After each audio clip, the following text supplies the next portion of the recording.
not a huge Arkansas fan, but that's probably the two. And look, Vitello has been kind of the classy guy and saying all the right things and maybe mellowed a little bit with time. He blew a fuse back on Friday. He's running out into the coach's box. He's yelling at umpires. They're down 3 runs. Like, he got back into prime Tony Vitello character there. And look, then his team responded to it, I guess. Yeah, it seems like Tony, the true Tony V, came out there, and maybe that's just what he's always been. He's been repressing it until now, and he's just letting it out. So it's going to be a sad few days for you, Mr. Hunt Palmer. It just stinks. I love this sport. I can't handle these teams. I would love to watch North Carolina and NC State play. I would love to watch Oregon State and Cal State Fullerton play, but instead I'm getting the SEC jammed down my throat here. And I don't think it's going to change. Awful. So now I guess I have to determine, as I sit here on this Monday, if we do, I got to mentally prepare myself for Tennessee and A&M to be in the final, and then I have to decide who I want to win. And honestly, I think it's Tennessee. I think I would have to pull for Tennessee. It has to be, Hunt. For you, it has to be Tennessee.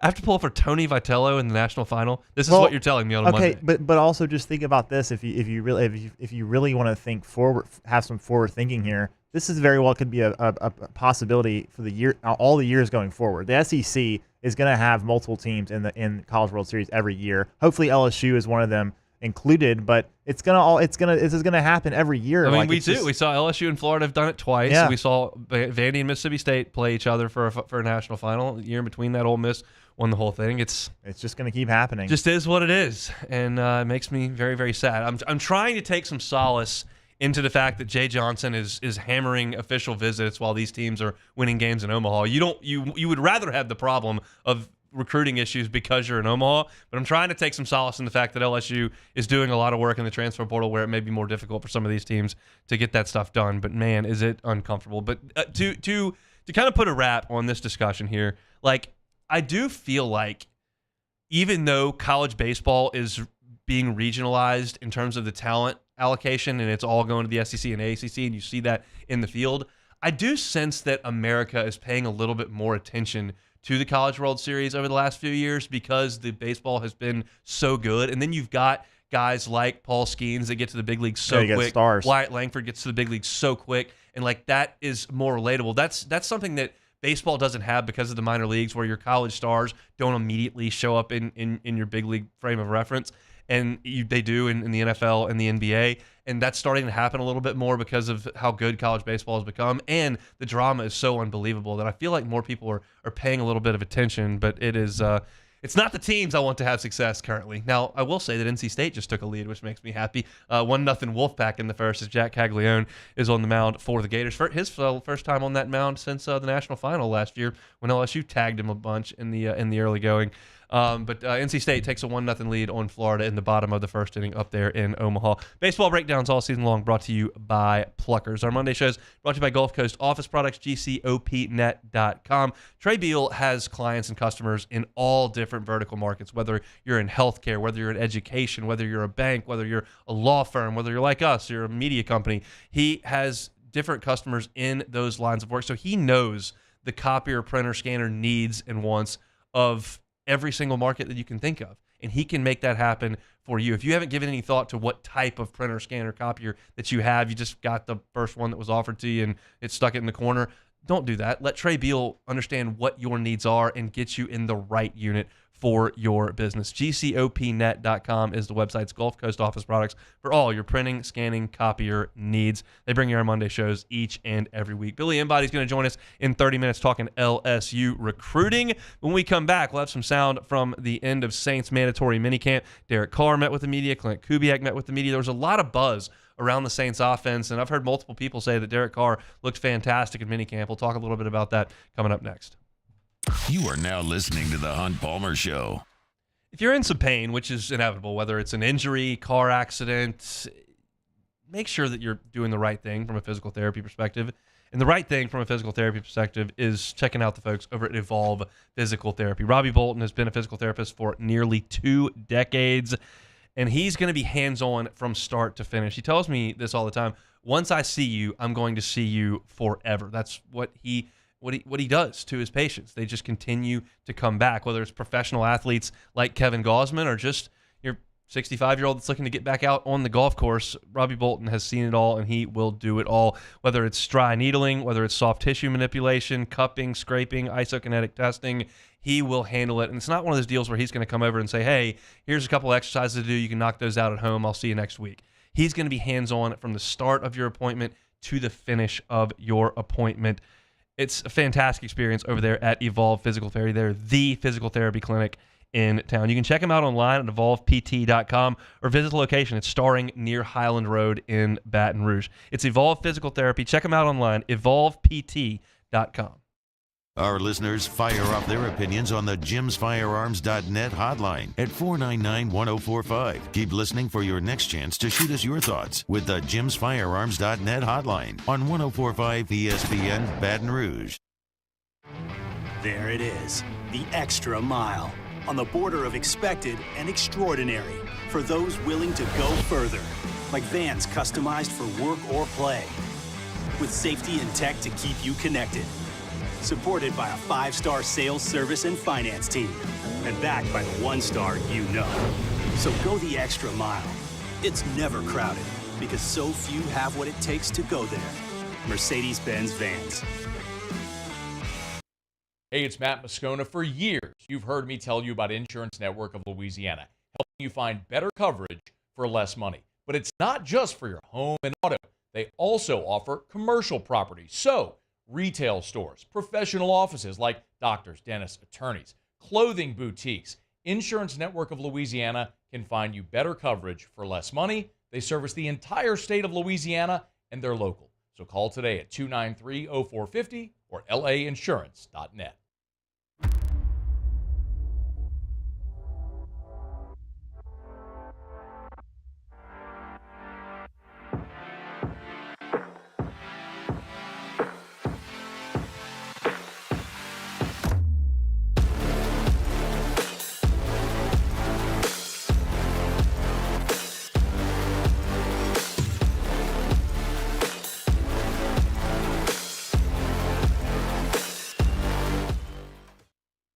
Gulf Coast Bank and Trust is giving our customers the power to bank anywhere, anytime during this challenging event. And we're right there with you. Our mobile banking app is a smart way to manage your money and time. Gulf Coast Bank and Trust, the bank that cares about you. Farming is a way of life for us. It's not something we get up in the morning and dread going do. It's just something we go to bed at night looking forward to getting up to go do. John Deere equipment is what we as farmers strive to have. So it's in your blood, it's in your veins. It's just a part of who you are. Green is what we want to be in. The other tractors were acquired to patch it up to get to where you want to be. Where we want to be is in John Deere. Flip the switch and learn more about what it means to be powered by sunshine at sunequip.com. Gulf Coast Office Products is a nationally recognized Savin office equipment dealer based right here in Louisiana. Over 100 employees strong, Gulf Coast has the boots on the ground to support all vertical markets, from education, engineering, legal, and finance. With the latest in office technology, from desktop to production segment units, Gulf Coast and Savin have the perfect fit for you. Call 225-756-2644. That's 756-2644 for Gulf Coast Office Products. I've been doing business with Luber for 25 years. They're dependable, trustworthy. It's just the attention to detail with our clients. For the Tuesday edition of Live at Lunch, live at Doe's Eat Place on Government Street in Mid-City. 11 a.m. to 1 p.m. Tuesday, Live at Lunch, live at Doe's, 104.5 ESPN, Baton Rouge.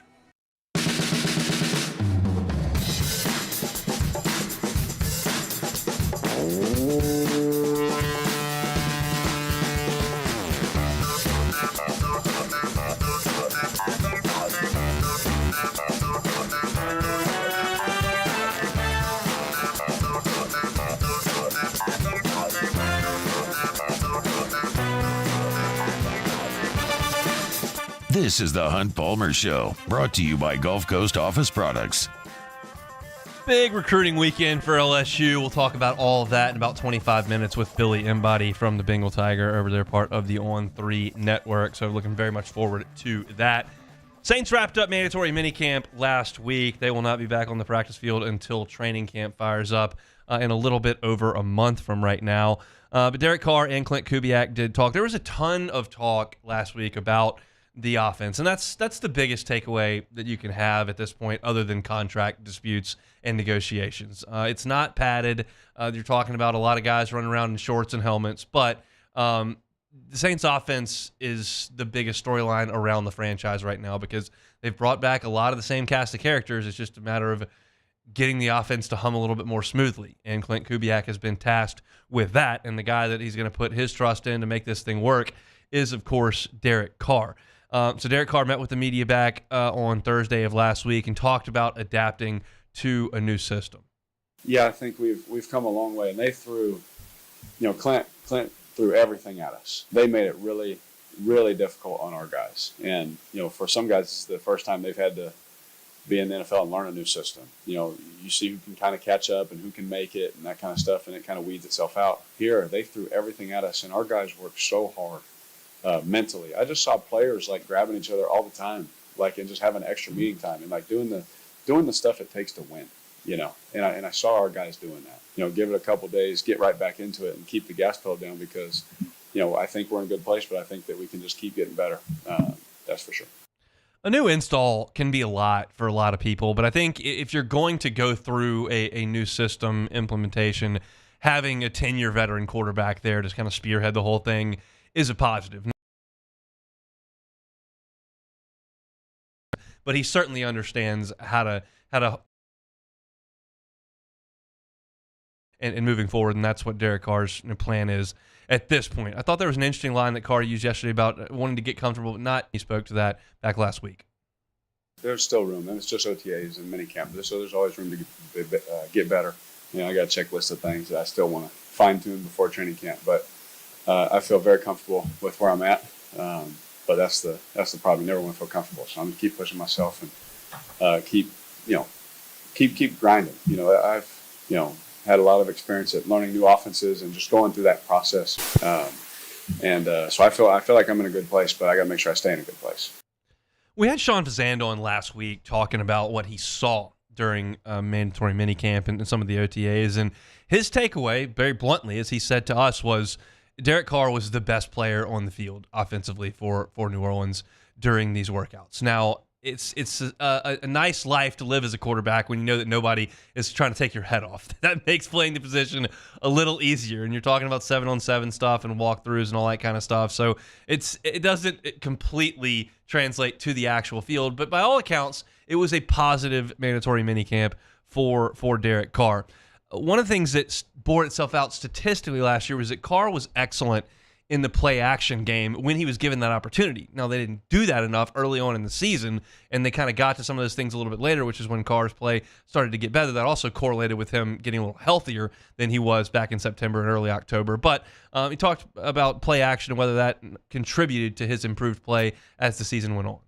I think, we noticed, I forget who asked, forgive me, but, we noticed, when you guys were asking, that the percentages are going up with play-action and that kind of stuff. I think it helped the offensive line. I think it helped our guys get into some windows and get some space. Rather than just only having a drop back pass mentality, which we would get ourselves into. If you're down in the game, it's tough to do that sometimes. So a lot of different reasons, but I felt like when we did it, we were pretty good at it, and I thought we had success in that run when we were doing those things and that's why we stuck with it. It was going well, and those things were going good for us. Clint Kubiak comes in, and he's brought a lot of energy to the Saints' offensive room. I don't know that was necessarily Pete Carmichael's forte, not necessarily a ball of energy. He's more of like the professional kind of professor, kind of a stoic look. Kubiak's got a little more fire to him, and Derek Carr spoke to the sense of urgency that Clint Kubiak has brought to Saints camp. Best offenses that I've been able to play with, it was very detail oriented, and no one gets a pass. If I do something, I complete a ball, it's happened 5 times where I've completed a ball and Clint's nope, I need it quicker. And it's that urgency, that intensity. Yeah, it was a great play and we could have all just high five and be like, yeah, awesome. He's no, quick. He's pushing me all the time to just try and be perfect. And when he does that, to me, it opens the door for everyone in the room to be like, oh, shoot, I better be on my stuff. If the quarterback's getting it, then I know everybody's got to get it. And that's a great thing. And look, this Saints offense is not going to get off the ground and perform at the level that it needs to, and all this stuff that they're going to do if the offensive line doesn't play better. And they've made an effort to try to shore that up. There's been a lot of turnover. Both tackle spots right now are a question mark. You got a rookie on one and a guy who hasn't proven himself to be an NFL player at the other, and they got to figure some things out. So that's number one on the list. All this stuff with the pre-snap motions is great. Derek Carr feeling like there's a sense of urgency and looking great during practice is great. Figure out, Alvin Kamara's contract situation, what they got out at wide receiver. Like, all that sounds great and honky-dory, but none of it matters if they can't block better. And that's what Derek Carr spoke to, the bond that the new offensive line is trying to forge. I think the coolest thing about our offensive, I think they've had a wonderful camp and OTAs and offseason. I really do. But I think the coolest thing I've seen, that unit just come together like they are a walking herd down the hallway wherever they go. And I think that's really cool. I think that unity, that bond, that cohesiveness, that togetherness, I thought they were close last year, but this is just another level that they've taken it to with Eric's leadership and, seizing those guys. I mean, everyone's bought in, you just feel this, and not anyone wasn't, it's just, you know what I'm saying? It's just different. You can just feel a different, stampede coming down the hall when we were about to start our offensive meeting, and you hear Eric yell, 30 seconds later, every offensive lineman's going to walk in the door. And that's a cool thing to see. They better be close, and they better be good. They've got to play a lot better than they did last year. Clint Kubiak also met with the media, and he spoke to coaching Derek Carr. He's been impressive with, and I knew that coming here. That was a big reason to come here, right? To be able to coach him and to coach a guy who's played a lot of football and, has been to Pro Bowls and obviously a very intelligent player. So no surprise that he's been able to handle it well. He's done a good job. He's exceeded expectations, but, like I said with everybody else, he's also has a growth mindset and is not satisfied. So we have a lot of work to do come the fall. So you've had your OTAs and you had your mandatory minicamp, and a lot of that is going to be install when you've got a new system that's coming in. You'll get to a little bit more execution in terms of what your team is going to look like, roster shaping once training camp comes along. But this is a lot of install that's going on in mandatory minicamp as well as back in OTAs. And Clint Kubiak talked about where the offensive installation is at this point. Our guys did a great job of taking in a lot of information and going and putting it on the grass. Coach Allen gave us a lot of meeting time to get it installed. So I'm pleased with where we're at, and we're never going to be where we want to be. If we have that mindset, we'll be all right. And the last thing that we've got here from Clint Kubiak is just his overall takeaways from the week of minicamp. Yeah, I think I've seen improvement, in the competitive periods when, the ones go out there and they, move the ball down the field. That's a good start. But again, there is no pass rush really. We're all in underwear out here. So we get to training camp, we put pads on. Guys that maybe you didn't notice here the last couple of weeks, they're going to start showing up and the other way around too. So, that's what we tell our guys is it's real football come the fall. So they got to put themselves in position to be successful and be in shape over this break. Got about 5 weeks for the Saints to be off, and then they'll report to camp. They'll head out to California, and they'll start training camp. It'll be here pretty quickly, I'm guessing. Everybody kind of locks in for a vacation here or there. Got to figure out what the kids are doing, and all of a sudden summer's gone, and then it's back to football season, and that'll be here before we know it. If you're looking for Saints content all year long, you can always find it on our YouTube channel, Hunt on Saints. We'd appreciate it if you subscribe up to the channel. Always helps us to get our content in front of as many people as we possibly can. So like, subscribe, rate, review, all that stuff with Hunt on Saints over on YouTube. We'll take our segments, just cut them up into like 10-minute bites and put them right there. They'll go straight to your homepage if you do subscribe up to the channel. So we certainly do appreciate that. Florida trails 1-0 up at the College World Series, but they are threatening in the top of the second inning. They've got the bases loaded, only one out against NC State. Loser leaves town up there in Omaha, so we'll keep you posted on that as we continue to move forward on this Monday edition of the Hunt Palmer Show. You are now listening to the Hunt Palmer Show. Visit LeBear's Baton Rouge Casino this summer for exciting live sports action. We've got the biggest screens around, and ESPN Bet is live in Louisiana. Plus, Penn Play Rewards members can win up to $500 in pin cash every single week. So visit pinplaysports.com/cover5, that's cover and the number 5, today and register for your chance to play and win. Not a member? No big deal. Just get the Pin Play app today. LeBear's Baton Rouge Casino, your live sports headquarters. Bring your crew for all the action. Must be 21 or older. Gambling problem? Call 877-770-STOP. In times of need, get a full list of phone numbers, websites, and other important emergency information on the Demco Stormwatch page at 1045ESPN.com. Bayou Ford has $10,000 off F-150, $10,000 off the new 2024 Ford F-150, and all new Bayou Ford vehicles come with a 7-year, 100,000-mile warranty. The crew at Bayou Ford is going to do right by you. Electricity is all around us, and our families depend on it. Every day is sparked by the power of a cold drink or a warm meal, a movie night, and a comforting light at the end of a dark hallway. From sunrise to sunset, playtime to bedtime, our team is ready to take care of your electrical needs. Even in the case of an after-hours emergency, the light in your life shines brighter with Mr. Electric. The Windsor Senior Living Community in Mandeville, Louisiana is a beautiful, vibrant apartment community geared toward seniors. They are nestled right in the heart of Mandeville, where seniors live a more carefree lifestyle in spacious apartments with the peace of mind that comes from having a little extra help. Call the Windsor at 985-624-8040 to schedule a lunch and tour. Come see how the Windsor can be your passport to peace of mind. There it is, the extra mile, on the border of expected and extraordinary, for those willing to go further, like vans customized for work or play, with safety and tech to keep you connected, supported by a 5-star sales, service, and finance team, and backed by the 1-star you know. So go the extra mile. It's never crowded, because so few have what it takes to go there. Mercedes-Benz Vans. When it comes to ending cancer, we push forward, always working together for you. That's why our cancer experts at Ochsner have clinically integrated with MD Anderson Cancer Center. This means advanced cancer care, including access to life-saving clinical trials and integrating care to treat the whole you. Introducing Ochsner MD Anderson Cancer Center. Long live you. BRAC teamed up to reimagine your parks, and you imagined big. With your help, we went to work, creating 12 beautiful community parks across the parish. A family-sized water park, miles and miles of trails, and parks just for your dogs. There are more places to splash, to explore, to run wild, and even soar. You imagined, we delivered. Gold. BRAC, your #1 park system in the nation. Bayou Chrysler Dodge Jeep Ram is taking $20,000 off new 23 Ram 1500 trucks. We're open for business in our beautiful new showroom and taking $20,000 off the powerful Ram truck.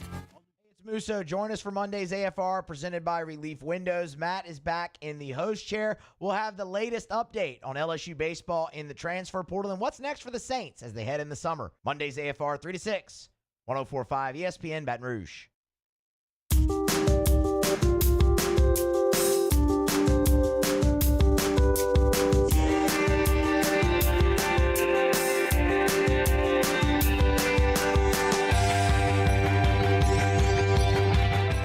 You're listening to The Hunt Palmer Show, brought to you by Gulf Coast Office Products. So I was listening to Jimmy Ott this morning on Live at Pacino, and would drive over in his car and park and go look at the flags and take a little video to show what the wind was doing, because that was going to obviously impact so greatly the games that day. And today in Omaha, the reports were that the wind was blowing 20 miles an hour in from right field, which means home runs just not in the cards. Unless you're Jack Caglione. He just hit a grand slam that looked like a 1-iron out to right field into about the third row. He can hit it out of anywhere. He can hit it out of Yellowstone. That guy, one of the most powerful hitters literally in the history of college baseball. and he has left the yard in grand fashion up there in Omaha. 4-1 Gators as Cags with a salami against NC State. What a freak that dude is. And I would draft him as purely a hitter. I know that there will be thoughts that he can do both and he can pitch because he throws 97. It was actually a three-run homer. Was it a 3-run homer? Yeah. Okay, they had a run prior to that. It was 4. All right, well, it's a 3-run homer. It was still a missile out to right field. He is an impressive dude. This last story of the hour here is a bit of a bummer to me. I have very, very fond memories of a lot of the Les Miles era at LSU. He was the head coach in my college years. I was a sophomore at LSU when the 2007 team won a national championship. My first year in the workforce, I was writing for Bayou Bengals Insider right out of college in 2011, and that team was an absolute treat to follow all the way to the very end, which didn't end the way we wanted it to, but just an amazing football team. And he did a good job as the head coach at LSU. Now, it ended poorly, and since he left, obviously, there have been legal proceedings, and now there are more legal proceedings as Les Miles is suing LSU because LSU vacated a portion of his wins while at LSU in response to the whole Vidal Alexander thing. And because those wins were vacated, Les Miles has gone under the 60% win mark, which is the requirement to be eligible for the College Football Hall of Fame. This, to me, is stupid. I don't know what Les Miles and his legal team hope to accomplish in this. I don't know if he's looking for financial restitution. I don't know if he's looking for LSU to change the ruling and unvacate the win so that he can be eligible. I don't know how important the Hall of Fame is to him, but it just seems to me like a sour grapes thing that's going to go nowhere and only create negative publicity. And when the team won in 2007 and when they had that great team in 2011, you figure that those are teams that LSU will be honoring for years and years and years to come, some of the greatest teams in the history of the school, and that Les Miles would be a part of that. And even though a lot of people were cranky with Les at the end, the offense failed to evolve, they didn't win games at the level that they were supposed to win them, and he was eventually terminated and everybody was thrilled about that. I think that as time heals those wounds, you would imagine that Les would be a beloved figure around LSU football. But instead, because of the things that have happened since he left LSU, that's just not the case anymore. And I don't expect to see Les Miles with the 2007 team out at midfield being honored at halftime of a game in 2027 for the 20-year anniversary. Because it feels like the relationship between Les and the school is not good. And again, that's a bummer because of the fond memories that I have of that era of LSU football. I'd like to hear from Les as to why he's trying to do this, because it just doesn't make a lot of sense to me. He's out of the limelight, out of the spotlight. He's got a ton of money, and you just need to ride off into the sunset out there in Florida. Like, that's what you need to do. And to just bring this back into the spotlight and to create more animus and to make things untenable, which is what they've become, for what? I don't understand. If you wanted to get into the College Football Hall of Fame, maybe don't go coach Kansas and go 3-18 and get fired. That's a bigger problem than the vacated wins. So this is just a bummer. I want to know more information other than he just wants to be in the College Football Hall of Fame, because LSU's not going to unvacate the wins. That's done. And I don't know what financially he could stand to gain from this. It's not like you're compensated more for becoming a Hall of Famer. That's just something that's done when your time is done. And this whole thing just doesn't make a lot of sense to me. And again, to kind of just put a cap on, it's just a bummer to me that one of the great eras in LSU football, the guy that was mostly responsible for that is persona non grata at this point. He just is not going to be around. So I was a little bit surprised to see this headline today, a little bit puzzled to see this headline today, and disappointed, quite frankly, to see this headline. And I think it's a foolish thing to do. It doesn't make a lot of sense to me. Now, if I learn something else that crystallizes this and makes it make more sense to me, I'm happy to sit here and go, yeah, I was wrong. I didn't realize. But as I examine this from what I know, it looks like an old man with sour grapes making a legal jab with no teeth. I don't really get it. But Les' prerogative, and he's filed suit against LSU, and I don't expect anything at all to come from this other than negative headlines and animosity that really is unnecessary. But that's it. I'm curious to hear what Jacob and T-Bob have to say about this whole situation on tomorrow's show. This broke after they were done today, I believe. So I'm curious to hear what they have to say. Now, obviously, Jacob's got a really good relationship with Coach Miles from his playing days. Obviously, T-Bob played for him as well. So I'm curious to hear what they have to say. From my perspective, it's a big bummer to me. That's the way that I kind of look at it.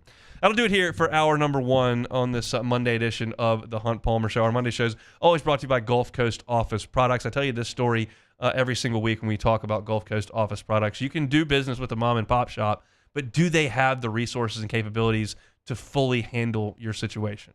You're going to have a great customer experience with them, but maybe they don't have all the bells and whistles that are necessary. You can do business with the big box store, but you're just a line item for them. There's going to be no relationship, and if you make a phone call over there, you might just get a recording.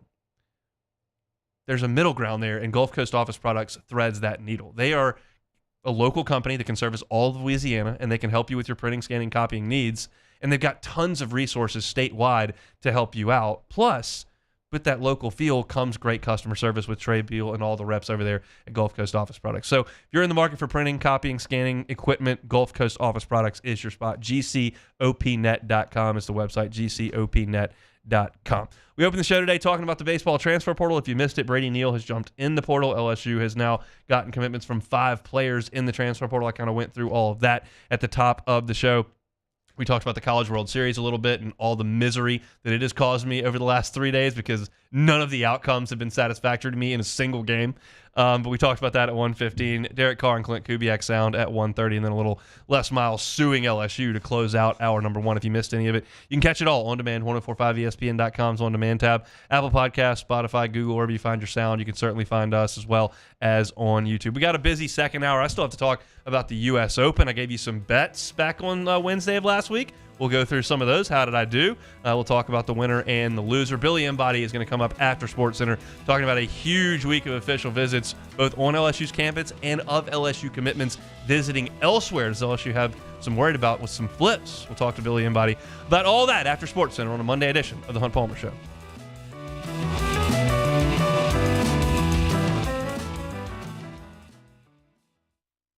Bayou Ford has $10,000 off F-150. $10,000 off the new 2024 Ford F-150. And all new Bayou Ford vehicles come with a 7-year, 100,000-mile warranty. The crew at Bayou Ford is going to do right by you.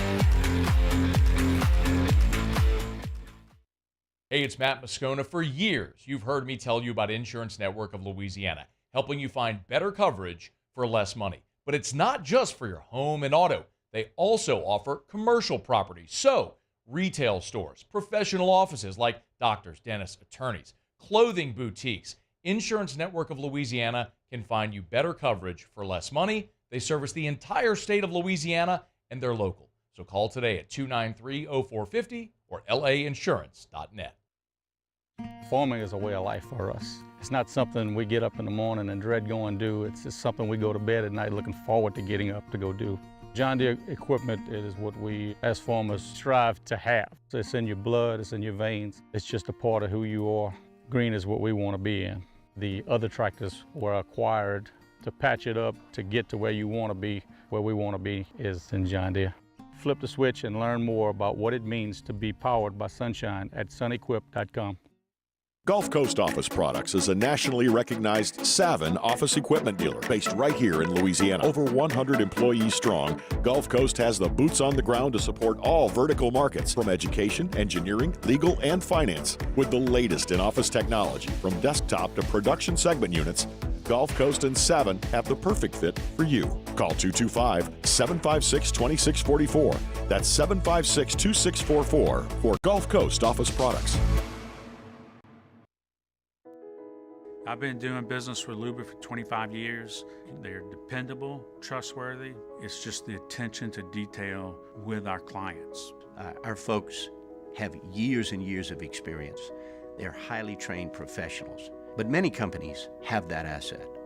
What I'd like to think makes Luba a bit different is that we use those talents in a way that truly is dedicated to serving the needs of the folks who depend on us.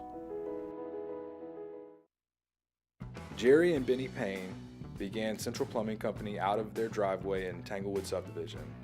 50 years later and 4 generations down the road, we continue to serve Baton Rouge and the surrounding areas for all of their plumbing needs.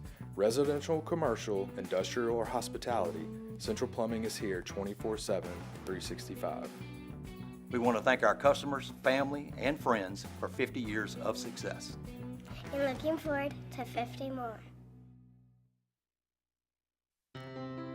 When it comes to ending cancer, we push forward, always working together for you.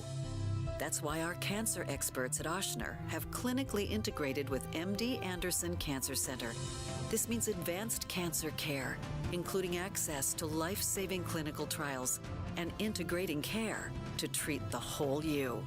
Introducing Oshner MD Anderson Cancer Center. Long live you. Gulf Coast Bank and Trust is giving our customers the power to bank anywhere, anytime during this challenging event. And we're right there with you. Our mobile banking app is a smart way to manage your money and time. Gulf Coast Bank and Trust, the bank that cares about you.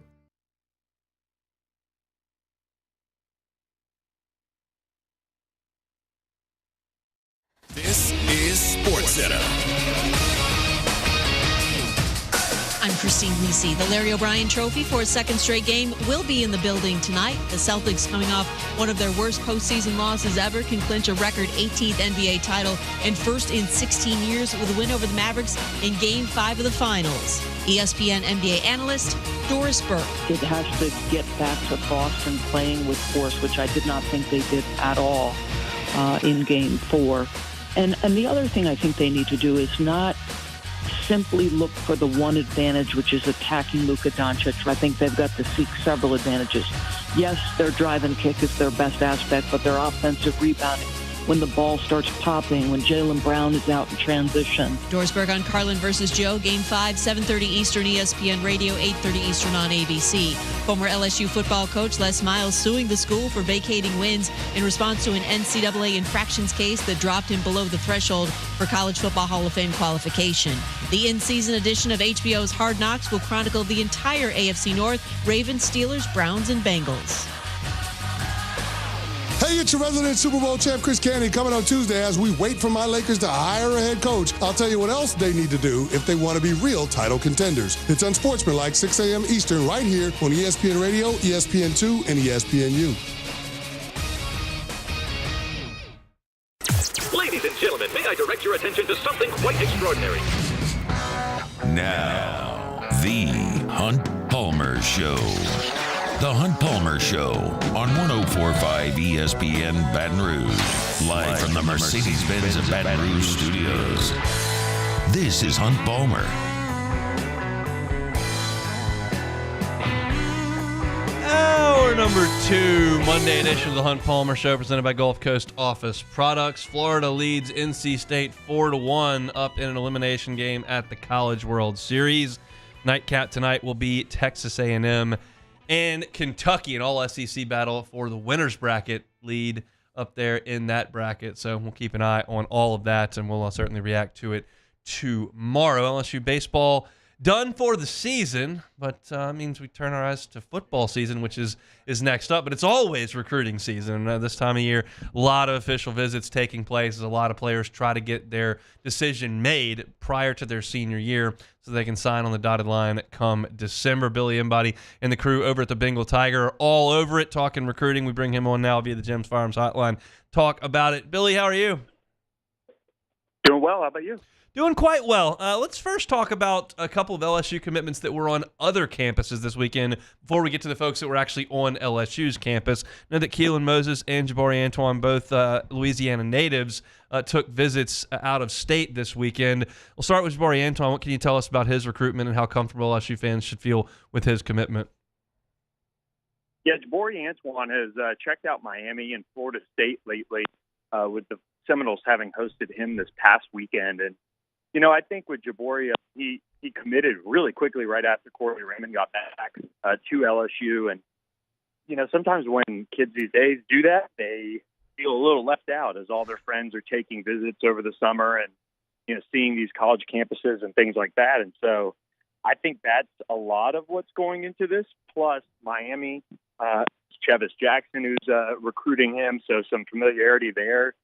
But also Florida State recruits the boot pretty hard. So, I'm not saying it's 100% something not to worry about, but I think it's safe to say that we lost Billy there. That's a pretty surefire, Yeah, that's what it sounds like. Surefire signal that the signal's dropped when you catch a dial tone there. So we'll get back to call Billy back. But as he was mentioning there, and I'll kind of finish his point for him there, you never know when recruiting. You'd always feel more comfortable if guys say that we're not going to take any visits. Like Bryce Underwood saying, hey, I'm not taking any visits. I'm done with this whole process of going to LSU. That's great. But also am not going to blame high school age kids for taking the 5 visits that are allotted to them for free. And obviously Jabari Antoine heads over to Florida State, and it sounds like LSU still feels like they're in a good spot there, but Florida State's going to continue to keep recruiting him. Is that where you were headed there, Billy, before we lost you? yes, exactly. Jabari Antoine is somebody that, from that part of Louisiana, New Iberia, that Corey Raymond's really familiar with. I think that'll really help carry the day too there and keep him on board. And Keelan Moses was at A&M this past weekend. It wouldn't surprise me if he took another official visit elsewhere, but this is another example of, I think, somebody who committed early and, kind of gets forgotten about. He was on LSU's campus much just from the standpoint of, obviously, he goes to high school on campus, but he also just was around the staff so much and around the team so much that people kind of, not take him for granted, but take him for granted in a way, because he has been that solid. So I think him getting out, feeling a little bit of the love from other programs is pretty natural, with a commitment like that. And I think LSU is going to continue to recruit him and obviously keep him on board as best they can. But I think for me, Keelan Moses ends up signing with LSU. This was something that, kind of early on in his recruitment seemed like a big difference compared to his brother Dylan, is that he would likely end up at LSU, and I think that ends up being the case in the end. I enjoy football recruiting talk. I enjoy it more when we can involve baseball in it as well, and that's the case with Jonah Williams, a 5-star safety who's also a heck of a baseball prospect. I know that he was on campus. What can you tell us about his recruiting? Yeah, Jonah is a really big target for Blake Baker, and I think this one isn't personal in a sense, but there is a personal connection with Jonah Williams' high school coach and Blake Baker. That is Blake Baker's high school coach. So kind of dating that one back, at least for Coach Baker. But Galveston Ball is also a really big school that supports Texas A&M in a way. That's Mike Evans High School. So that's kind of the big battle that LSU is facing there, is can they pull him out of Galveston Ball, which is, again, kind of historically been one that if A&M wants a prospect out of there, they can normally get him. So that's something that we're keeping an eye on here. But the baseball aspect with LSU is big for Jonah Williams, just from him getting the opportunity to maybe play baseball. I don't think, from what I've gathered, he is like a can't-miss baseball prospect. Again, I'm kind of loosely involved on baseball, but that's just from what I've gathered. But they would give him the opportunity to play it at LSU. And, Blake Baker sees Jonah Williams as somebody who he can have at safety, but also move him around the defense. He's a terrific athlete. He's got great size. And so for Jonah Williams to get over to LSU the same weekend that another Houston-ish area standout was on campus, and C.J. Ross and then Cade Phillips from Missouri City, that's a big push for LSU to try to get into Houston again. And I think LSU put its best foot forward. I don't know if it'll be enough to get Jonah Williams, but from what I've gathered, they're going to be right in it until the end for him. From this weekend of official visits, was there one that stuck out, or some information that you gleaned that was the biggest news of the weekend? I know they had a number of prospects on campus. Yeah, I would go with one on the offensive side of the ball. I think C.J. Wiley out of Milton High School in Georgia is one that, just talking with some people around Georgia, there's a little bit more of a sense that, he is an LSU legacy. Of course, his dad's Chuck Wiley, but a lot of people just always thought he would just end up staying in state and playing for Georgia. And the Dogs are having to sweat this one, whether it's LSU or Florida State. But LSU did a really nice job recruiting him this weekend. Cortez Hankton continues to make him a priority. And it wouldn't shock me if LSU could pull that one off. But, they're one that they also just keep things so close to the vest. And maybe that ends up being why, Georgia is sweating it a little bit. But from what I've understood over the last, few weeks, the smoke around LSU and particularly just Wiley leaving the state of Georgia is kind of starting to build. We'll see if that carries the day. He's supposed to go see FSU this weekend and then make a commitment on June 25th, I believe. So that one is approaching an end fast. And then the other one that I think, and two actually on defense that I'll give you is four-star edge Jesse Harold. He really had a nice time. He keeps his recruitment pretty quiet. He doesn't really respond too much, but I'm from Tampa. I've tried to get in contact with him using that 813 number, and after the LSU visit, it finally paid off. So maybe that there's something to that in terms of him seeing it at LSU, and he's excited about it, and so he wanted to talk about it a little bit. Sometimes that's a tea leaf reading method we use there, but with him, it's kind of quiet. But LSU did a really nice job recruiting him, and I think he's kind of seeing it for LSU. So I think they'll be right there for him. And then Cade Phillips, LSU is recruiting him at corner. Texas is recruiting him at safety. I think that is something that really stands out to him, and he likes Corey Raymond a lot. He is in Texas and Texas A&M's backyard, and they'll have to weather the official visit to Texas this weekend. But I think the opportunity to play corner is something that really stands out to him. And so that's kind of one that might be a little bit of a dark horse. LSU's been tied to a bunch of corners in this cycle, DJ Pickett, Dorian Brew, and others on campus this summer. But don't sleep on Cade Phillips. They might be able to pull him out of there. Where does your gut tell you that LSU is going to finish with wide receiver in this class? I know DeCorian Moore obviously decommits. He was at Texas this weekend. Everybody's kind of feeling like that's where everything's headed there. What do you think about LSU at wide receiver? You mentioned Wiley, and Jamie French is a name that's gotten a lot of play as well. Where does he think LSU ends up at wide receiver? We should have approved the questions before we did this. It could go a bunch of different ways, in all seriousness. I think, Khalil Lockett is a recruitment that has kind of been a little bit, and he's a 5-star receiver from Saxe, Texas, just northeast of Dallas. But he's kind of been a flavor of the week in a way recruitment where there's different programs that have different bits of confidence.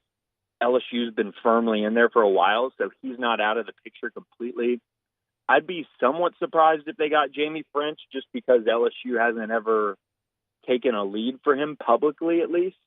And I believe he goes to Texas. I could have that wrong this weekend. He might have already gone there. But he's been a big priority for Texas for a while, and he's named them his leader. And then you have C.J. Wiley, who could end up at LSU. DeCorian Moore, I just don't see him ending up at LSU. And then from there, you have Teron Francis, really solid 4-star receiver out of Edmond Carr. It's a good pickup. And then I'm not sure. I'm not sure where they could go. Jacob Washington in state is an intriguing prospect who has gotten a lot of attention lately. And, there's always the transfer portal. Maybe find a prospect that either redshirted or played sparingly as a freshman and then bring him in December and bring him home. So I don't think LSU is sweating it too much, if that makes sense. They've recruited some of the best receivers in the country, and they could come away with one or two, or they could come away with none. It's probably the position group that probably has the most amount of mystery in terms of who they really could ending up with, because if they don't end up with some of these high-profile ones, it is a matter of, okay, well, which in-state wide receiver do you offer? Do you turn your attention to some other prospects around the country that are maybe on the rise, things like that. While corner you look at or safety, it seems like they've built their board, and not that wide receiver hasn't. We just haven't seen it manifest yet. But we've seen so many of those corners and safeties come through and get offered and things like that. So wide receiver is probably one of the biggest mysteries in this class. If you want to solve that mystery, get over to On 3. Join that message board over at the Bengal Tiger. Billy, Shay, and Bernie do an awesome job. We appreciate some time on this Monday, Billy. Thanks. Anytime. Thanks for having me. He is Billy Inbody, part of the Bengal Tiger over there on 3. They've got just a ton of content that floods that message board. I've written a little bit of baseball stuff for them, and I'm over there a little bit day to day, and there's just a ton of content. So highly recommend you go check it out. It's really informative this time of year, especially when there's so much going on in terms of official visits, and recruiting never stops, and they're all over it over there at the Bengal Tiger. When we come back, thoughts on the PGA Championship from yesterday. Liv got one. We'll talk about it next. You are now listening to The Hunt Palmer Show. One Bath and Closets. OneBathAndClosets.com is the website. David Duvall and his team, 30 years redesigning and remodeling bathrooms and closets. Look, safety is a big issue in the bathroom, especially as folks age. If you are aging or a loved one in your family is aging, they want to stay in the house, but things can be a little hazardous in the bathroom. Let David Duvall and his team come in and help with that. They can install non-slip floors. They can put handrails around the toilet, shower areas. They can put a bench in the shower. They can do a walk-in tub as well. All that is stuff that they do all the time and are happy to help you with it to make the bathroom a safer place for that aging loved one in your life. And the best part, if you tell them you heard about it on the Hunt Palmer Show, David's going to take $1,000 off. $1,000 off if you tell them that you heard about it over on the Hunt Palmer Show. Check out the website. It's got pictures of their great work. It's got some testimonials from their satisfied clients, and you can request that free consultation with David Duvall and his team. Get started today over at OneBathAndClosets.com. Get the 104.5 ESPN Baton Rouge app powered by Bayou Ford and tap the microphone icon to send us your thoughts in an audio message. Your message could be played on air during Off the Bench with Esther and T-Bob, The Hunt Palmer Show, and after further review with Matt Moscone. When things heat up, you don't just want a cold one. You want the coldest one. The cold lagered, cold filtered, cold packaged one. Mountain Cold Refreshment. Coors Light. Choose chill.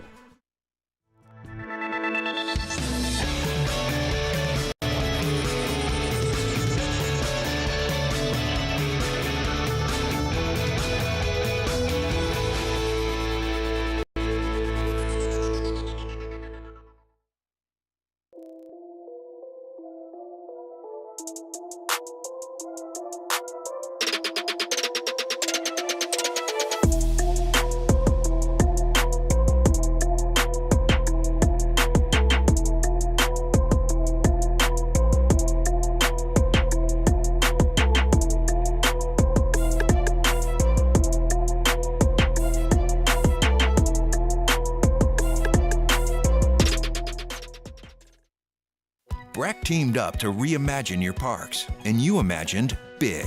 With your help, we went to work, creating 12 beautiful community parks across the parish. A family-sized water park, miles and miles of trails, and parks just for your dogs. There are more places to splash, to explore, to run wild, and even soar. You imagined, we delivered. Gold.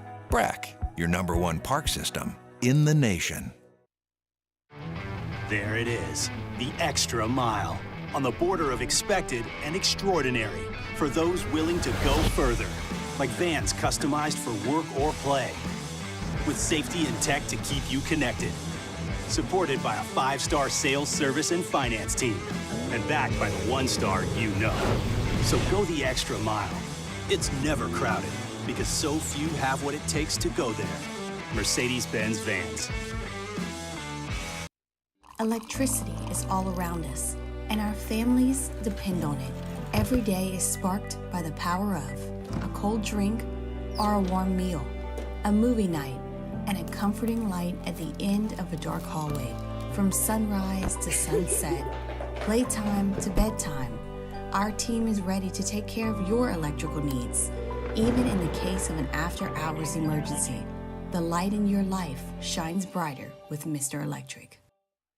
Hey, it's Matt Moscone. For years, you've heard me tell you about Insurance Network of Louisiana, helping you find better coverage for less money. But it's not just for your home and auto. They also offer commercial property. So, retail stores, professional offices like doctors, dentists, attorneys, clothing boutiques, Insurance Network of Louisiana can find you better coverage for less money. They service the entire. For the Tuesday edition of Live at Lunch, live at Doe's Eat Place on Government Street in Mid-City. 11 a.m. to 1 p.m. Tuesday, Live at Lunch, live at Doe's, 104.5 ESPN, Baton Rouge.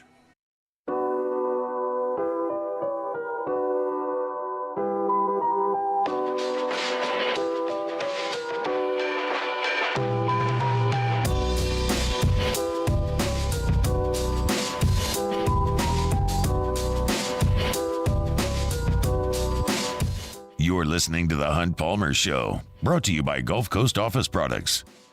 NC State with a homer into the bullpen in left field. 4-3. Florida leads the Wolfpack as they play in the top of the fourth inning elimination game up at the Chuck Charles Schwab Field. U.S. Open contested at Pinehurst #2 over the weekend. Thrilling stuff, and I want to talk about it. But first, let's go back to last Wednesday, and let's check on the 5 bets that I told you to put in. We do this every single major. My success rate is really, really, really bad. You were before the U.S. Open, you were one for 9. Yeah.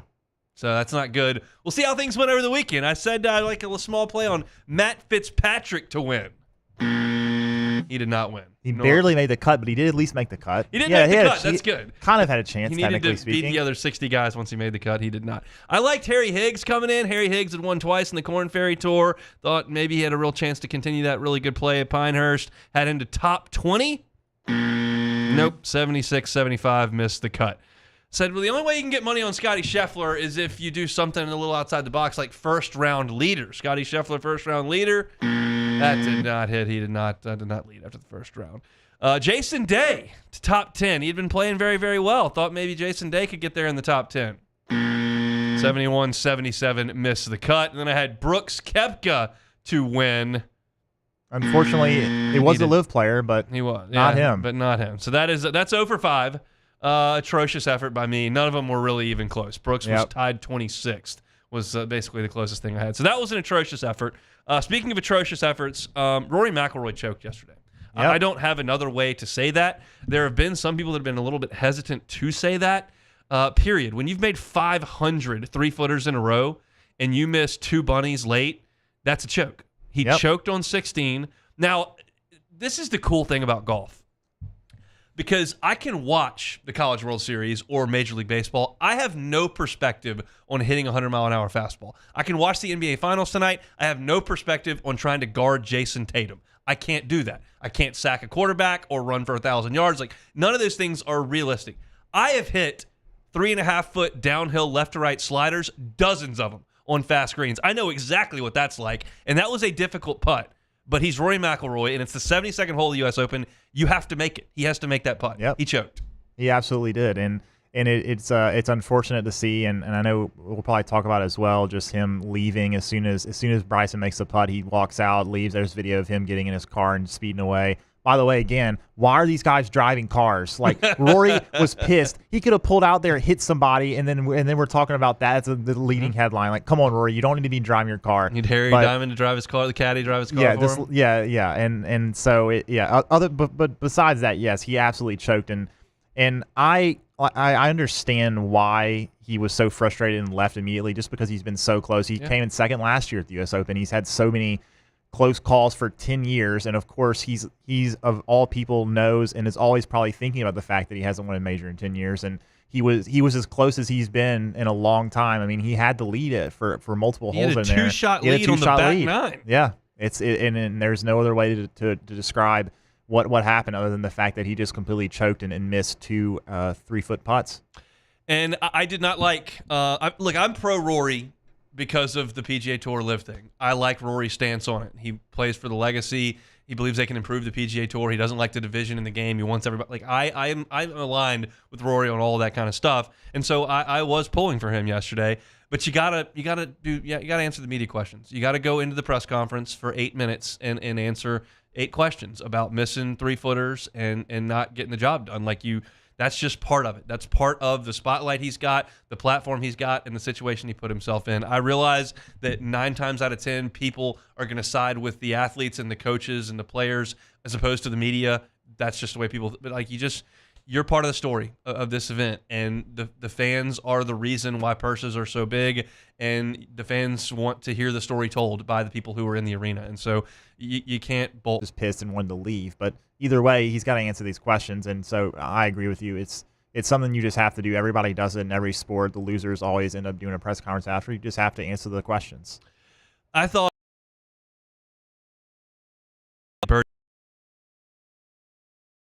round. I was like, this is an unbelievable round of golf, and it just absolutely went away. And it was crazy how quickly that shifted. And in the same way, I thought Bryson was playing really poorly. He could not drive it on the planet. Nope. Only one player in the entire field yesterday hit fewer fairways than he did. And in the U.S. Open, that's supposed to be a killer. But at this setup at Pinehurst, they've got all that wiregrass, and it's just random. It's a lottery ticket once you hit it in there, and you just walk up there and you're not really sure. And he never, over the course of 18 holes, got one that got up in the wiregrass that he couldn't really make contact with. He had some poor contact in the latter holes, and he did have to basically chip out on 18.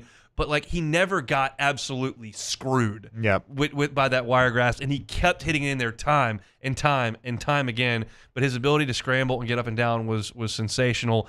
And that bunker shot he hit on the 72nd hole is all world. When you consider all the things, it's the 72nd hole, a par wins. It's a 55-yard bunker shot, which is a shot you don't really practice and is so difficult. If he makes poor contact with it, he might hit the lip, he might scull it into the clubhouse, or he might just hit it a little bit too far and have that same type of putt that Rory had. You get behind that hole, you are toast with how quick that is. And to leave it below the hole, it was just one of the greatest shots I've ever seen in my life. Yeah, the commentators were talking about while he was setting up for that shot and saying, if he goes long here, then it's like, should he play for bogey here? If I was his caddy, that's what I would say. I would say, look, if you get this up there in 2-putt, we are fine. Yeah. We are fine. So just make sure we get this thing on the green. I don't know if that's the right way to talk to a tour professional or not, probably. but that's what I would have been thinking. But he just stuffed it. Yeah, left it below the hole. It was just it was a perfect shot. When he put it in the bunker, and I was watching it with my wife, and I was like, there's the chances. That's the one place you can't hit it. Yeah, and I was like, the chances of him getting this, and then getting this up and down. I can't imagine what the percentages were for that, but he did it. Your thoughts on Bryson, the dude? Yeah, I know we were texting about this. I saw the video. There was a video of him with Johnson Wagner on the live from, and he shows up and watched him hit the same bunker shot, and and Johnson hits it within a few feet, and they're all celebrating. He gives him the trophy. It was cool to see that, and I know that a lot of people are kind of changing their tune on Bryson, and I think I am a little bit, but I guess you have to also consider whether or not he knows what he's doing. I think is probably the way that some people would view it. It's like he understands the situation, he understands the reputation that he has, and he can change that by the way he acts or way he acted in the tournament, interacting with the fans a lot, and then just after winning as well. So I think it's hard to say whether or not Bryson really has changed in terms of his actual mentality, but it's hard not to be happy for him. For me, I'm happy for him. I'm happy to see him win, and I'm not going to hold it against him that he is in live. Obviously, a lot of guys made that decision, but he played an awesome tournament, and I'm going to give him credit for it. He's really, really good. You can make a real strong case that he's the second best player in the world right now, and so here's my thing on Bryson. It's complicated because this is there are a lot of layers to this. Yeah, it's very complicated. He comes out and he's just different. He's got the single length irons. He's got the goofy hat, and he was not ready socially and emotionally for the stardom that he got. And he handled it very, very poorly. He's yelling at rules officials. He's yelling at fans, getting guys kicked out. He did not like the fact that people did not like him. And that ate at him, and he did not handle it well at all. And got the guys calling him Brooksy when he was feuding with Brooks, and he hated that and had people kicked out. And then he's got the cringy YouTube videos that are just he was an unlikable guy. And right now you look at him and you say, well, he's the most likable guy, and the gallery turned, and they were all for him over the weekend, which was shocking to some of the people that were there on the grounds. I just don't know how much I'm buying this transformation here. Yeah. Because some of the things he says just don't work. Like he said forever that the hat he wore, which he doesn't wear anymore, was for Ben Hogan, and then all of a sudden this week, well, that was Payne Stewart. That was all for Payne Stewart. And then he says he went on a visit to SMU. He had been a huge Payne Stewart fan his entire life, and he went to visit at SMU and found out he went to SMU, and he didn't even know that. And then he says that there was a mural on the wall of Payne Stewart, which people said at SMU that never happened either. So he's kind of like making that up on the fly. It just feels a little phony to me, that this whole new Bryson thing. And Liv aside, just like the way that he's carried himself is tough. I've hated a lot of the quotes he's given about Liv and the PGA Tour, about we got to get this back together. Well, you're one of the guys that broke it apart, and then you turned around and sued the PGA Tour. Your name was on the frickin' suit. It was Bryson DeChambeau et al. Sue the PGA Tour. That doesn't fly for me. And so I don't like Bryson. I don't pull for Bryson. I think a lot of this stuff is a little bit made up. I will concede that he has shown some maturity, and his disposition and demeanor are far better. Like, I will grant him that, but I'm also not willing to say that he's a changed dude. That whole deal, it just feels a little bit forced and phony to me. I think it's great if he wants to go on YouTube and do all these videos of him trying to break AD with kids clubs and Walmart clubs or whatever. Like, that's all good for the game of golf. Put it on YouTube. That's all fine and dandy. But like, I'm not gonna pull for Bryson. Like, I was very, very much pulling for Rory. My mother-in-law was over yesterday, and she's like, why are you pulling so hard for this guy? I was like, I can't have Liv guys winning this golf tournament. So he did, and he played fantastic, and that shot at the end was super. Played fantastic. He hit it in the crowd all day. He did drive it poorly. He grinded, and that's something that he can do. And he's a hell of a player, and a 2-time U.S. Open champion. Rory still searching. This to me for Rory was worse than St. Andrews when Cam Smith ran him down and shot 64 or whatever it was, 63, and worse than Augusta when he snap hooked it on 10 and shot 80. Yesterday was worse. To have 2 putts inside 5 feet on the last 2 holes, to miss both of them, to bogey 3 of the last 4, like that's just nightmare fuel. And I agree. I'm curious how well he gets over that. My gut says he'll just put a tee in the ground at Troon in the Open Championship, and he'll go play great again because he's so good. But just proves how difficult it is to win these things. And for Tiger to have won 15 of them is just obscene. Rory going 10 years without winning a major, did not get it done yesterday, and I didn't get any of my bets right either. So it's just a big L for Team Palmer McIlroy at the U.S. Open at Pinehurst. LSU baseball just got some great news. We'll tell you about it coming up next. You are now listening to The Hunt Palmer Show. Audio Video Security Solutions, AVSSLA.com is the website. Told you they won the People's Choice Award for the best vendor at the Parade of Homes in Baton Rouge earlier this summer. Mitchell Fisher and his team do just fantastic work. We were in the kitchen a lot yesterday. My wife was making some meatballs, had some garlic bread as well. We had tunes cranked all day because of the folks at Audio Video Security Solutions. Were able to help us out with our audio quality in the kitchen. They've got speakers that are right there in the kitchen. It sounds fantastic. Don't just play music on your phone while you're hanging out. Just get the pros to come in and do the real stuff. It's Audio Video Security Solutions. Check out their Instagram feed. It always gives you some great ideas of some of the capabilities they have over there. It's AVSS_BR on Instagram. And I always give you Mitchell Fisher's cell phone number. This is the cell phone number of the owner of the company. He's going to be with you every step of the process when you get Audio Video Security Solutions involved. It's 225-439-7920, 439-7920. Check them out online as well. It's Audio Video Security Solutions at avssla.com. Our listeners fire off their opinions on the jimsfirearms.net hotline at 499-1045. Keep listening for your next chance to shoot us your thoughts with the jimsfirearms.net hotline on 1045 ESPN Baton Rouge. There it is, the extra mile, on the border of expected and extraordinary for those willing to go further, like vans customized for work or play, with safety and tech to keep you connected. Supported by a 5-star sales, service, and finance team. And backed by the 1-star you know. So go the extra mile. It's never crowded because so few have what it takes to go there. Mercedes-Benz Vans.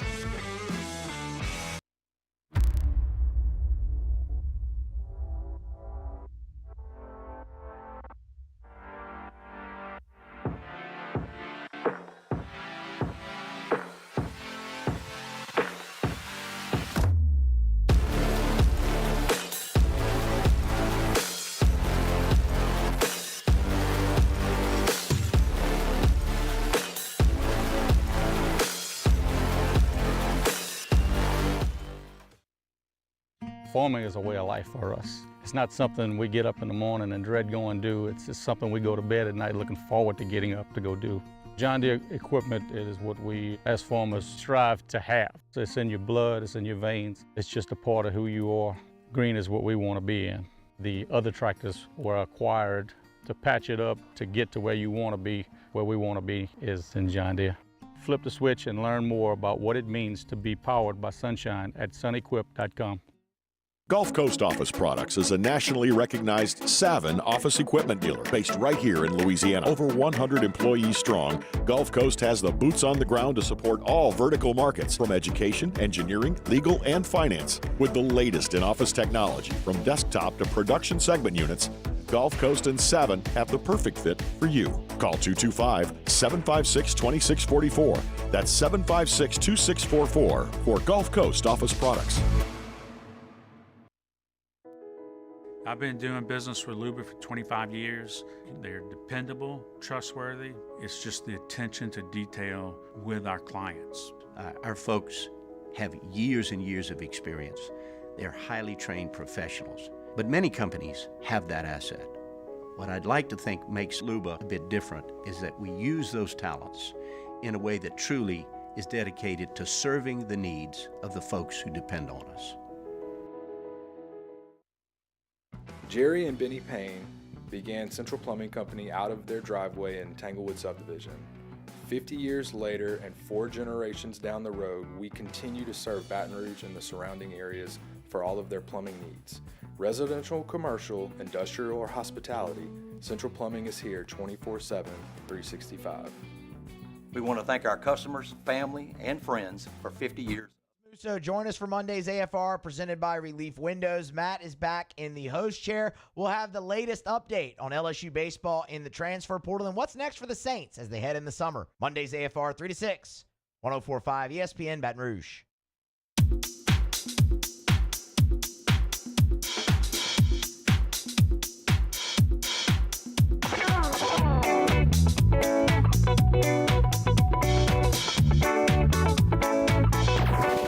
This is the Hunt Palmer Show, brought to you by Gulf Coast Office Products. Jay Johnson just got some good news via social media. Derek Curiel, high school senior who is signed with LSU, put up on his social media feeds that he is formally withdrawing his name from the 2024 Major League Baseball draft. He'll enroll in summer school in Baton Rouge and start his collegiate career at LSU. Derek Curiel was one of the highest rated players in this class as he progressed through high school. He's not like like William Schmidt has just exploded on the scene here in Baton Rouge. Certainly a guy that was thought of as a good high school player and a big time college prospect, but he's exploded into the first round like kind of out of nowhere in the scene. Derek Curiel has been on the scene for years. He's played for Team USA. He's out of West Covina, California. He's a center fielder, really good athlete, hits from the left side, hits a lot of line drives, and can really run. He's been one of the highest rated players alongside Connor Griffin, alongside Cam Caminetti. Like, those guys have been big time prospects in this draft that have been thought of. And Curiel has kind of dropped a notch below some of those guys. You don't see him mocked in any first rounds anywhere, but he certainly was a draft risk as of this morning. It's a guy that could have been a top 4 or 5 round pick if the right team were to come along, but he's not even going to give that opportunity. He's going to come in. And he's gonna come to LSU, which is great news. You would stand to reason that you could put an outfield out there with the guys that you finished the season with. You could throw Josh Pearson back out there in the outfield.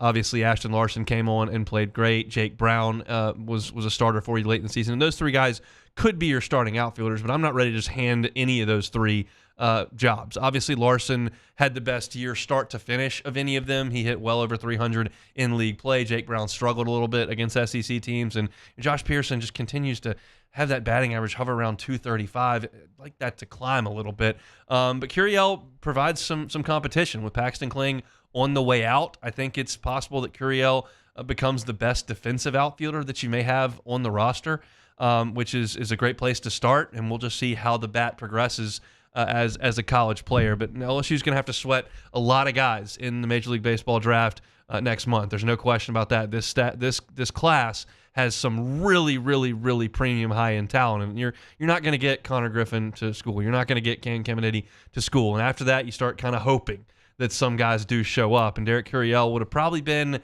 we're looking at draft picks in this class, maybe 5th or 6th on the list.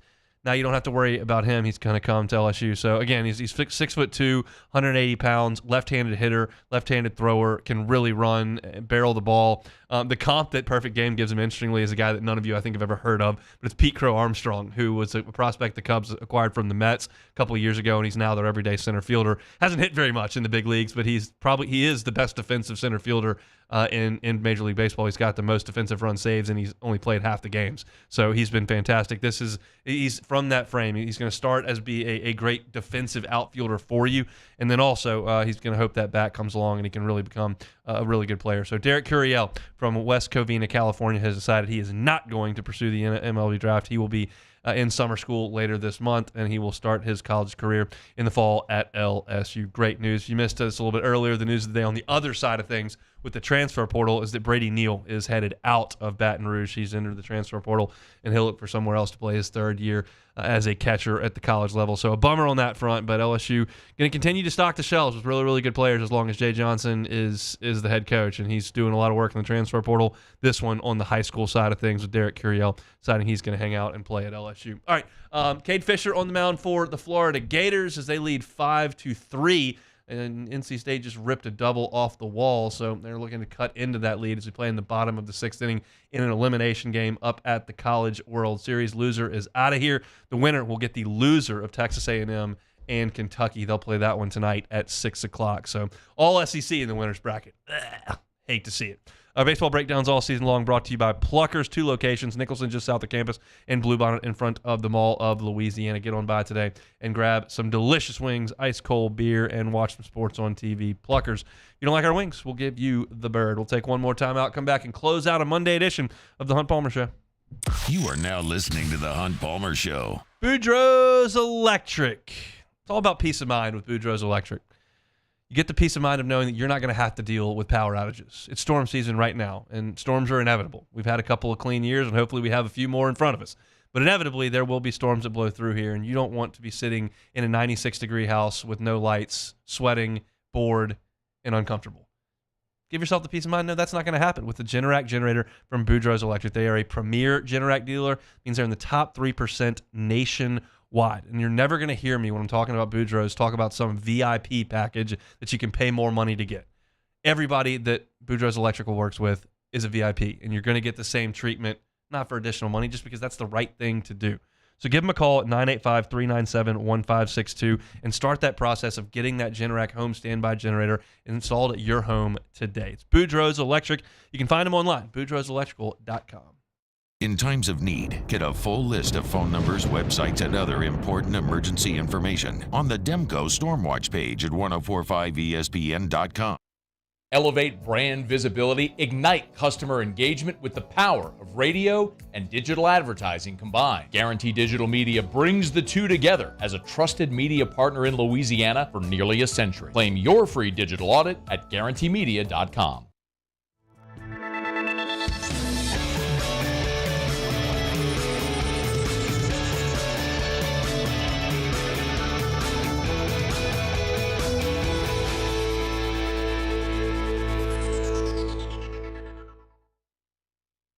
Farming is a way of life for us. It's not something we get up in the morning and dread going do. It's just something we go to bed at night looking forward to getting up to go do.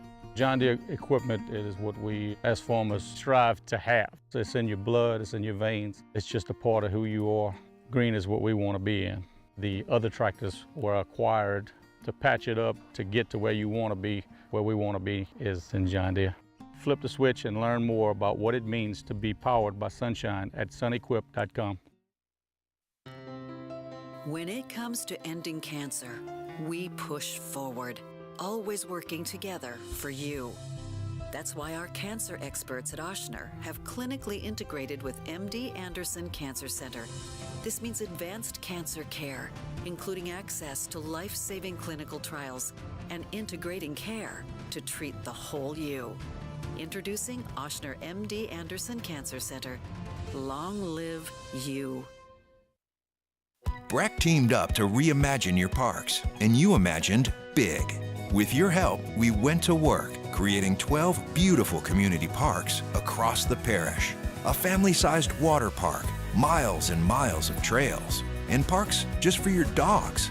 There are more places to splash, to explore, to run wild, and even soar. You imagined, we delivered. Gold. Breck, your #1 park system in the nation. There it is, the extra mile, on the border of expected and extraordinary, for those willing to go further, like vans customized for work or play, with safety and tech to keep you connected, supported by a 5-star sales, service, and finance team, and backed by the 1-star you know. So go the extra mile. It's never crowded, because so few have what it takes to go there. Mercedes-Benz Vans. Electricity is all around us, and our families depend on it. Every day is sparked by the power of a cold drink or a warm meal, a movie night, and a comforting light at the end of a dark hallway. From sunrise to sunset, playtime to bedtime, our team is ready to take care of your electrical needs. For the Tuesday edition of Live at Lunch, live at Doe's Eat Place on Government Street in Mid-City. 11 a.m. to 1 p.m. Tuesday, Live at Lunch, live at Doe's, 104.5 ESPN, Baton Rouge.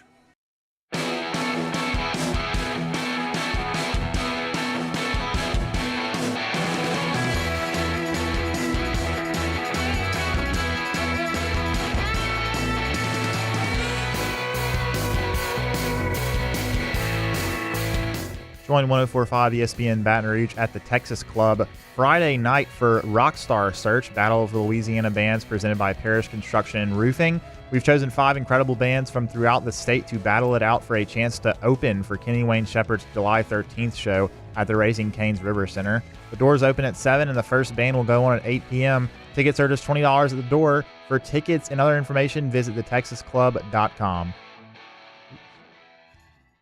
You're listening to The Hunt Palmer Show, brought to you by Gulf Coast Office Products. Shout out to Michelle Southern over in Eagle 98.1 for coming up with this Battle of the Bands thing. It's going to be really, really cool coming up on Friday at the Texas Club. Get on out there and check it out. It's a great opportunity for those bands to put on a great show and potentially open for Kenny Wayne Shepherd. When I think Battle of the Bands, I think School of Rock. It's just an immediate thing there with Jack Black, Ned Schneebly doing a little substitute teaching, rocking out. Yeah, classic. That's a great hit. School of Rock, Jack Black, good stuff.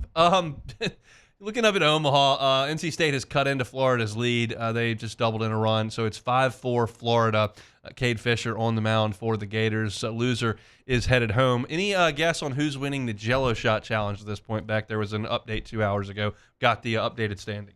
Let's see. It's probably an SEC team. Well, I'll say it's going to be Florida. Florida is a bad guess. They don't have a good fan base. They just don't show up. They were in the National Championship Series last year. I was there. So I think Tennessee. They had like 100 people there. Yes, Tennessee is leading. They've got a substantial lead, 8,802 thus far for Tennessee. Second place right now is Texas A&M, 5,078. So they're 3,800 clear. Where's the highest ACC team? Is Florida State? The highest ACC number that I see is North Carolina. At 4,154. Okay, so, I remember the Chapel Hill Regional. People didn't really speak too highly of the Tar Heel fans, but I guess they showed up in Omaha. Showed up in Omaha, it appears, and nobody to this point. They've been doing the challenge since Thursday, I think, of last week. So Thursday, Friday, Saturday, Sunday, Monday, like 5 days of Jello shots, and no one has reached the amount that Gordon McKernan bought in one sitting. Yeah. He bought 8,888 of them, and no one has reached that number yet. Tennessee's close. They've got 8,802. They're 86 away, but still, Gordon bought more in one sitting than anybody has bought through 5 days of Jello shot consumption up there at Rocco's. I added to LSU's total last year. Me and my dad each bought one, so we had a 2-spot. Everyone counts. Everyone counts. I don't remember what color we had. I think my dad's was blue. But yeah, we added to the tally of the what was the final score? It was like 86,000. Yeah, I think. that's absurd. So nice job by Tiger fans of winning a national championship and eating a lot of Jello shots. So that's your update from the College World Series. Let's play some Take It or Leave It. All right, first one here. Bill Belichick is apparently dating a 24-year-old. There were pictures of him in a restaurant with a young female. So take it or leave it. I'm going to leave that one. Bill Belichick's like 72 or something. What do they even talk about? What does Bill Belichick How can you relate speak with a 24-year-old female? And also, it's Bill Belichick like, so. Yeah, I mean, it's apparently they met on an airplane. Apparently she was a cheerleader of some sort. I feel like all Bill Belichick talks about is like football. Yeah, running the counter, making sure you're blocking and tackling, make sure you got the A gap filled. Can you imagine run fits and stuff. Can you imagine Bill's trying to like relate to? He's like, what? I mean, she's like TikTok. On TikTok and stuff. Like what do we? This just doesn't seem like it's gonna like if that was a movie where they had Bill Belichick dating an LB, that's a stupid storyline. That could never happen.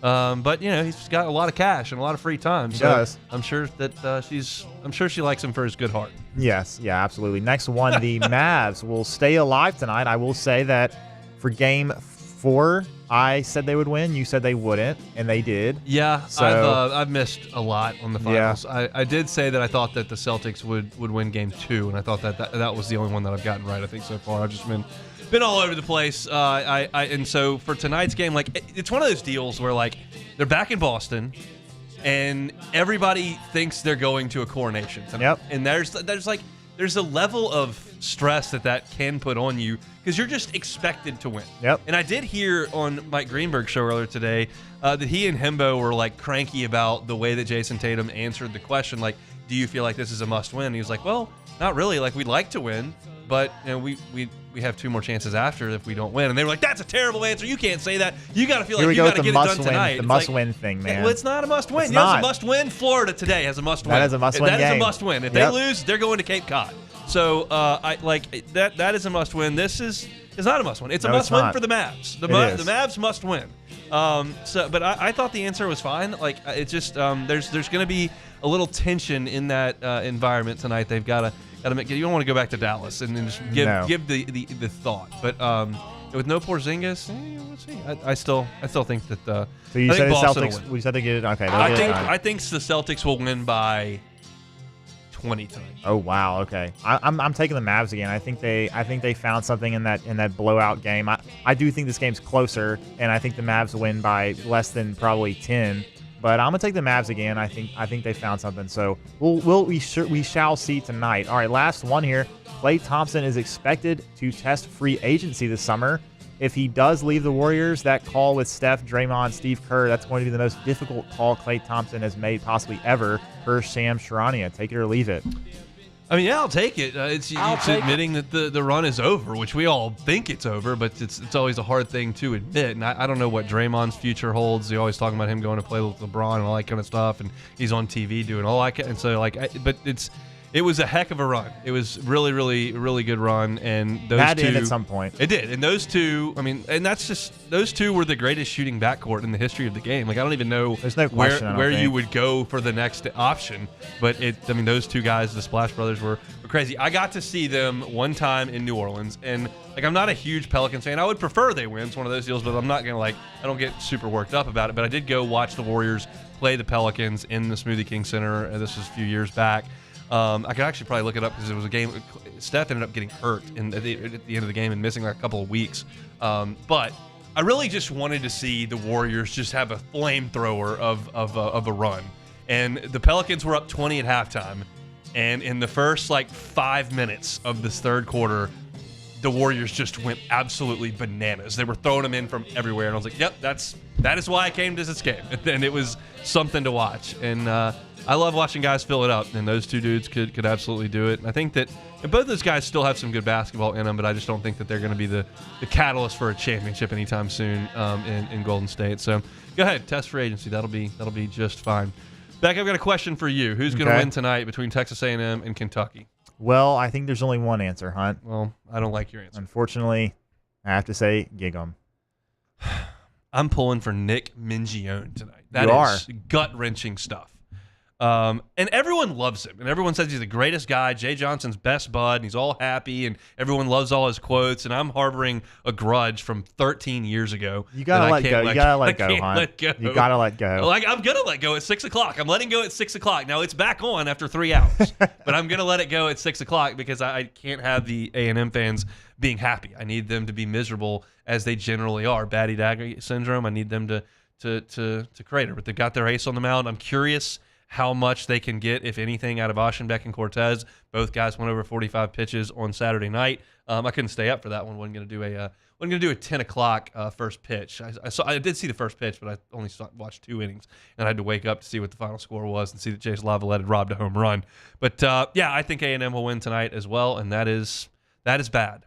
As I said when we were talking about the College World Series in the first hour, they have played 6 games thus far, and my preferred team has lost all 6.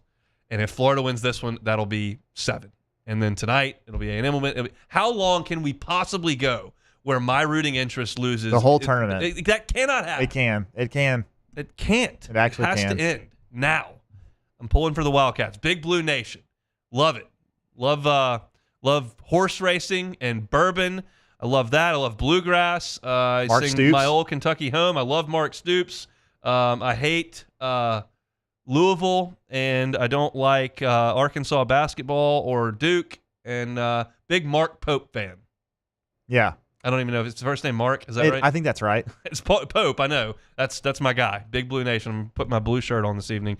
Let's go Kentucky. All right, that's it for Monday edition of the Hunt Palmer Show, presented by Gulf Coast Office Products. Check them out online at gcopnet.com. All your printing needs, copier needs, scanner needs, they can help you out at Gulf Coast Office Products. Shout out to our guy, Trey Beal. Open the show today talking about the baseball transfer portal. We had some College World Series talk in the first hour as well. Had some sound from Derek Carr and Clint Kubiak. You can find that on YouTube at Hunt on Saints. Les Miles is suing LSU. I don't know why. Actually, I do know why, but it seems dumb. I talked about it at the end of hour number 1. I had Billy Inbody talking recruiting. You can find that at Hunt on LSU on YouTube. Talked to U.S. Open as well. And Derek Curiel from LSU signing class out of the draft. He is coming to Baton Rouge.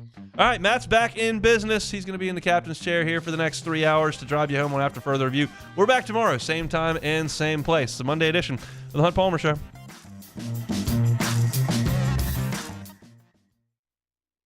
Breck teamed up to reimagine your parks, and you imagined big. With your help, we went to work, creating 12 beautiful community parks across the parish. A family-sized water park, miles and miles of trails, and parks just for your dogs.